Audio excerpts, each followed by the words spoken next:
Teachers, आज हमने बच्चों को एक नया हरफ सिखाया, दाल द।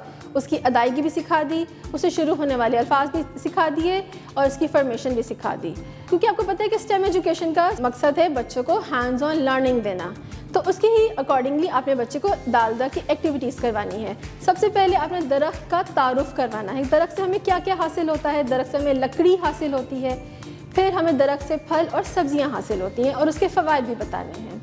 इसके अलावा QR कोड को स्कैन करें और दाल द के मुतालिका वीडियोस बच्चों को दिखाएं ताकि बच्चे उससे शुरू होने वाले अल्फाज भी सीख लें, अदायगी भी सीख लें और लिखना भी सीख लें। उसके अलावा आपने बच्चे को प्ले डो की मदद से दरख्त बनाना सिखाना है। सबसे पहले आप खुद बनाएं और फिर बच्चे को प्रैक्टिस करवाएं। उसके अलावा आपने एक्टिविटी में बच्चे को स्कूल में जितने भी दाल द से दरवाजे हैं उनकी गिनती सिखानी है कि स्कूल में कितने दरवाजे हैं। फिर प्री राइटिंग स्किल्स में आपने बच्चे को सबसे पहले सैंड ट्रे से लिखना सिखाना है, हवा में लिखना सिखाएं और वाइट बोर्ड पे इसकी मश्क करवाएं। जब आप मुतमईन हो जाएं कि बच्चा लिखना सीख गया है, दाल द की पहचान हो गई है, फिर जावेद पब्लिशर की उर्दू वर्कबुक पे पेंसिल से लिखना सिखाएं।